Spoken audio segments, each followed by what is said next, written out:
નમસ્કાર મિત્રો, હું છું ગૌરાંગ પટેલ. આપ બધા જાણો જ છો.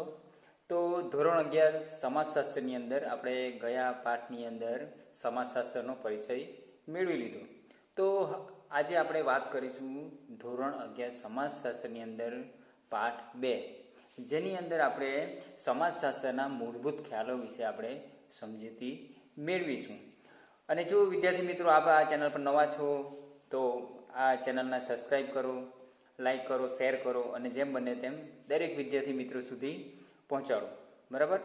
અને કોઈ પણ જો તમને મૂંઝવતો કોઈ પ્રશ્ન હોય તો તમે આપેલા નીચે કોમેન્ટ બોક્સમાં કોમેન્ટ કરી શકો, જેથી હું તમને એનો યોગ્ય જવાબ આપી શકું.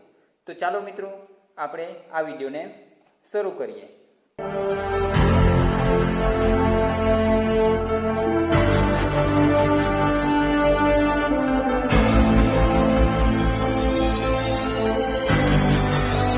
વિદ્યાર્થી મિત્રો, કોઈ પણ વિજ્ઞાનને સમજવું હોય તો તેના વિષય વસ્તુને સમજવા કઈ વિભાવનાઓ કે ખ્યાલોનો ઉપયોગ કરે એ તપાસવું પડે. તો ખ્યાલો કે ઘટનાને સૂચવતી તાર્કિક રચના છે. કોઈ પણ વિજ્ઞાનના ખ્યાલો ચોક્કસ અર્થપૂર્ણ અને જ્ઞાનેન્દ્રિયો એટલે આંખ, કાન, નાક, જીભ અને ત્વચા આ દ્વારા ચકાસી શકાય તેવા જે તે ઘટના સમજાવી શકે તેવા હોય છે. તો મિત્રો, આ એકમમાં આપણે સમાજશાસ્ત્રના કેટલાક મૂળભૂત ખ્યાલો જેવા કે સમાજ, સમુદાય, સમૂહ, સામાજિક દરજ્જો અને ભૂમિકા, સામાજિક ધોરણો અને સામાજિક નિયંત્રણની આપણે ચર્ચા કરીશું. તો વિદ્યાર્થી મિત્રો, આપણે પહેલાં તો સમાજ, જેને અંગ્રેજીમાં સોસાયટી કહે છે, તેના વિશે આપણે માહિતી મેળવીએ. સમાજ શબ્દને આપણે રોજબરોજના જીવન વ્યવહારમાં આપણે ઉપયોગમાં લઈએ છીએ, પરંતુ સમાજશાસ્ત્ર આ શબ્દનો ચોક્કસ અર્થ છે. સમાજ એ એક વિસ્તૃત ખ્યાલ છે. મિત્રો, અહીં સૌપ્રથમ આપણે સ્પષ્ટતા કરી લેવી જરૂરી છે કે આપણે માનવ સમાજનો જ પરિચય હોય, કેમ કે આપણો રસ અને હિતો માનવ સમાજ સાથે સંકળાયેલા હોય છે. આથી સમાજ એટલે કે માનવી પૂરતો સીમિત છે તેવી ગેરસમજ ઊભી થાય છે. પરંતુ માનવ સિવાય પશુઓ, પક્ષીઓ, જીવજંતુ પણ સામૂહિક જીવન ધરાવે છે. તમે જોતા જ હશો કે જેમ કે ઉધઈ, મધમાખી, કીડી, ચિમ્પાન્જી વગેરે જેવા સામાજિક જીવનના આધારભૂત વૈજ્ઞાનિક અભ્યાસો થયેલા છે. આમ માનવી સિવાય અન્ય માનવેતર સજીવો પણ સમૂહ જીવન જીવે છે. તેમના પણ સમાજ હોય છે, માનવ સમાજ અને માનવેતર સમાજ. જો મનુષ્યનો સમાજ છે એને આપણે માનવ સમાજ તરીકે ઓળખાવી શકીએ, પણ જે ઉધઈ, મધમાખી, કીડી, ચિમ્પાન્જી છે એને આપણે માનવેતર સમાજ કહીશું. તો આ ઘણીવાર પરીક્ષામાં પૂછાય છે, તો વિદ્યાર્થી મિત્રો આ ખાસ યાદ રાખજો. આ માનવ સમાજ અને માનવેતર સમાજ વચ્ચેનો આ તફાવત છે. તો માનવ સમાજ અને માનવેતર સમાજ તેમના સહજીવનની સમાનતા ધરાવે છે. તે દ્વારા તેઓ તેમની મૂળભૂત જરૂરિયાતો જેવી કે વસ્તીની જાળવણી, ભરણ પોષણ, સંરક્ષણ એટલે જાળવણી કરવી પોતાના સમાજની, નવા સભ્યોની ભરતી, કાર્ય વિભાજન અને સમૂહ એકતા દ્વારા વ્યવસ્થાનું સાતત્ય જાળવે છે. ચિમ્પાન્જીમાંથી માનવીની ઉત્ક્રાંતિ કેવી રીતે થયેલી તે આપ ચિત્રની અંદર પાના નંબર 9 ઉપર આપ જોઈ શકો છો. હવે આપણે સમાજશાસ્ત્રનો અર્થ અને એમની વ્યાખ્યા જોઈએ. તો રોજિંદા વ્યવહારમાં સમાજ કે સોસાયટી આ શબ્દ સામાન્ય અર્થમાં આપણે પ્રયોજાય છે. જેમ કે અમારા સમાજમાં કે અમારા સમાજના રિવાજો, નિયમો. તે જ રીતે મહિલા સમાજ, હાઉસિંગ સોસાયટી, કોમ કે જ્ઞાતિ પણ સમાજમાં શબ્દ વપરાય છે. પરંતુ સમાજશાસ્ત્ર એક વિજ્ઞાન હોવાથી સમાજના ખ્યાલના ચોક્કસ અને સ્પષ્ટ અર્થ હોય છે. મેકાઈવર પેજ નામના સમાજશાસ્ત્રી, મેકાઈવર અને પેજ આ બંને સમાજશાસ્ત્રી અલગ છે. મેકાઈવર અને પેજ નામના સમાજશાસ્ત્રી સમાજને પ્રસ્થાપિત સામાજિક સંબંધોની હંમેશા પરિવર્તન પામતી વ્યવસ્થા તરીકે પારિભાષિત કરે છે. એટલે કે સમાજ હંમેશા પરિવર્તન પામતો રહે છે. હવે આપણે સમાજના લક્ષણો વિશે વાત કરીએ. તો પહેલું લક્ષણ આવે છે કે સામાજિક સંબંધો. તો માનવી વચ્ચે પરસ્પર હાજરીની સભાનતાપૂર્વક સામાજિક સંબંધો છે. તે વ્યક્તિ વચ્ચે, વ્યક્તિ જૂથ વચ્ચે, જૂથ વચ્ચે સહકાર, સ્પર્ધા, સંઘર્ષ સ્વરૂપના સામાજિક, આર્થિક, ધાર્મિક, સામાજિક કે અન્ય પ્રયત્નો કે પરોક્ષ સ્વરૂપના સંબંધો છે. તમે સમાજશાસ્ત્રની અંદર સહકાર, સ્પર્ધા અને સંઘર્ષનું ટોપિક પાછળના પાઠમાં આવશે, ત્યારે આપણે એના વિશે વિસ્તૃત માહિતી લેશું. બરાબર. ત્યારબાદ આવે છે સમાનતા અને વિભિન્નતા. તો સમાજના સભ્યોમાં માનવી તરીકેનું મૂળભૂત સામ્ય જોવા મળશે. તેની સાથે સમાજમાં સ્ત્રી પુરુષની જાતીય વિભિન્નતા રહેલી છે. શાળાના વર્ગમાં જોઈએ તો વિદ્યાર્થીઓ માનવી તરીકેનું એક અલગ પ્રકારનું અને એક સરખાપણાનું પણ ધરાવે છે. જેમ કે લિંગ, વય, શારીરિક, બૌદ્ધિક શક્તિ, રસ, હિતો, વલણો, ધ્યેયો, વિભિન્નતા જોવા મળશે. દરેક વિદ્યાર્થીની ઉંમર અલગ હોય છે, એની રસ, રુચિ અલગ હોય છે, શારીરિક બાંધો અલગ હોય છે. કોઈની બૌદ્ધિક શક્તિ વધારે હોય તો કોઈની બૌદ્ધિક શક્તિ ઓછી હોય, તો કોઈની શારીરિક શક્તિ વધારે હોય. આ રીતે બધા એમાં સમાનતા અને વિભિન્નતાને બધું જોવા મળે છે. હવે ત્રીજું આવે છે જુદા જુદા જૂથો અને પેટા જૂથો. તો માનવ સમાજ કૌટુંબિક, સામાજિક, ધાર્મિક, સાંસ્કૃતિક, આર્થિક અને રાજકીય જૂથો અને જૂથ વિભાગોમાં વહેંચાયેલો છે, જે સમાજનું મહત્વનું લક્ષણ છે. સમાજ જીવનની વિવિધ જરૂરિયાતો સંતોષવા માનવીઓ વચ્ચે કાર્ય વિભાજન હોય છે.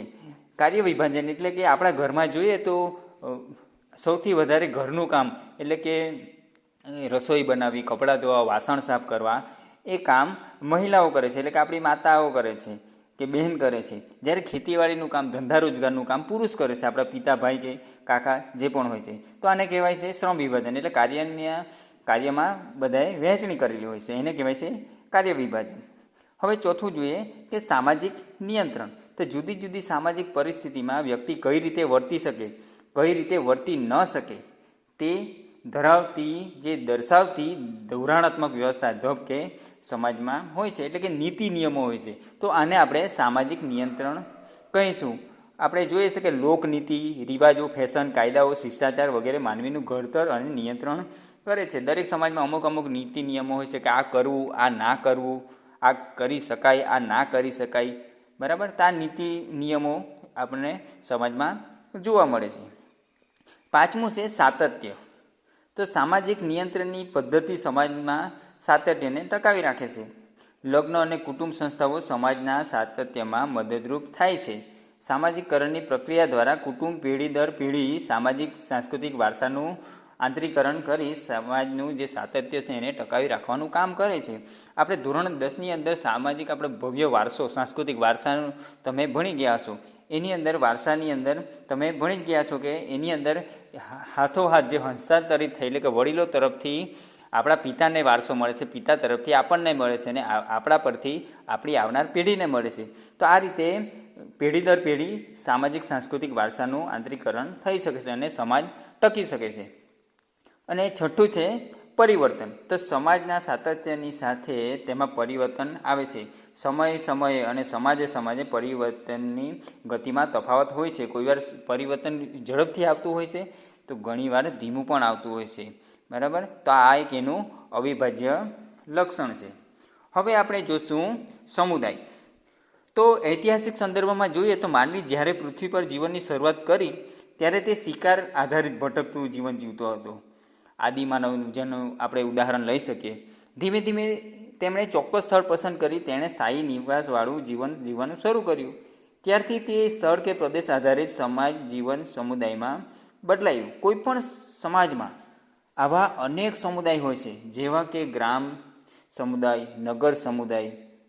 નગર સમુદાયમાં આવેલા ભાષા, જ્ઞાતિ, વ્યવસાય કે ધર્મના આધારે વસતા જૂથો ચોક્કસ વિસ્તારમાં હોય છે. હવે મેકાઈવર અને પેજ નામના સમાજશાસ્ત્રીના મતે જોઈએ તો નાના કે મોટા સમૂહના સભ્યો જ્યારે એક સ્થળે રહેતા હોય અને જીવનના મોટા ભાગના હિતો સંતોષવાનો પ્રયત્ન કરે ત્યારે તેવા સ્થાનિક સમૂહોને સમુદાય કહે છે. તો સમાજશાસ્ત્રીય રીતે સમુદાયના ખ્યાલને સ્પષ્ટ કરવા લક્ષણો જોઈએ તો પહેલું છે વસ્તી, બીજું છે ભૌગોલિક પ્રદેશ, ત્રીજું છે સમુદાયના સભ્યો વચ્ચે પરસ્પર અવલંબન, ચોથું છે સામૂહિક જીવનમાં વિકસેલા સમાન ધોરણો, મૂલ્યો આધારિત પ્રવૃત્તિઓનું સંકલન, અને પાંચમું છે સામુદાયિક ભાવના. એ જ પ્રમાણે કિંગ્સલે ડેવિસ સમુદાયના મુખ્ય 2 માપદંડો દર્શાવે છે. પરીક્ષાની અંદર ખાસ પૂછાય છે આ સવાલ, તો ખાસ વિદ્યાર્થી મિત્રો યાદ રાખજો કે મુખ્ય માપદંડો જે આગળ જોઈ ગયા એ લક્ષણો છે, અને આ જે કિંગ્સલે ડેવિસ સમુદાયના માપદંડ દર્શાવે છે. તો પહેલું છે પ્રાદેશિક નિકટતા, એટલે કે એકબીજાની નજીક રહેવાને કારણે લોકો નિકટતા અનુભવે છે. બીજું છે સામાજિક સંપૂર્ણતા, વ્યક્તિનું મોટાભાગનું જીવન સમુદાયની મર્યાદામાં જ જીવાય છે. બરાબર. તો હવે આપણે જોશું સામાજિક સમૂહો. તો માનવ સમાજના ઉદ્ભવથી શરૂ કરીને વર્તમાન સમયમાં જોઈએ તો માનવી હંમેશા સમૂહ જીવનમાં જીવે છે. આગળના પાઠની અંદર વિડીયોની અંદર આપણે ચર્ચા કરી ગયા કે માનવી એકલો જીવી શકતો નથી, એનો સમાજ હોય છે, સમૂહ હોય છે. બરાબર મિત્રો. તો માનવી પ્રાથમિક અવસ્થામાં શિકારની પ્રવૃત્તિ સમૂહમાં કરતો. સામાન્ય રીતે માનવી એકલો અને એકાંતમાં રહેતો નથી, તે સમૂહમાં જીવે છે અને વિકસે છે. કુટુંબ, મિત્ર જૂથ, પડોશ જૂથ, રાજકીય, ધાર્મિક, સામાજિક સમૂહમાં વ્યક્તિ પોતાની જુદી જુદી જરૂરિયાતોને પરિપૂર્તિ માટે સામૂહિક ભાગીદારી કરે છે.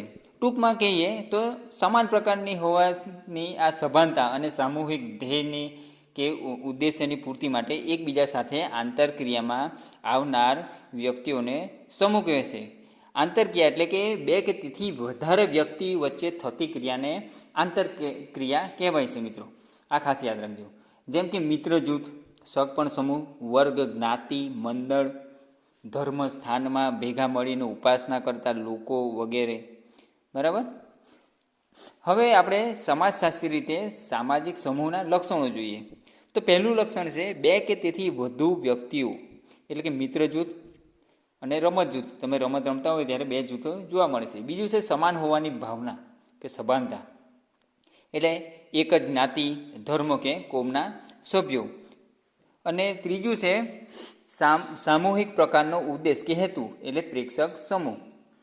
એટલે કે પ્રેક્ષક સમૂહ, તમે કોઈ પણ રંગમંચ પર જે પાત્ર ભજવાય છે ત્યારે સામે જે ઓડિયન્સની અંદર પ્રેક્ષક સમૂહ એનો આનંદ લેવાનો પ્રયત્ન કરતા હોય છે. તેમનો એક જ સમાન ઉદ્દેશ્ય હોય છે, સામૂહિક ઉદ્દેશ્ય.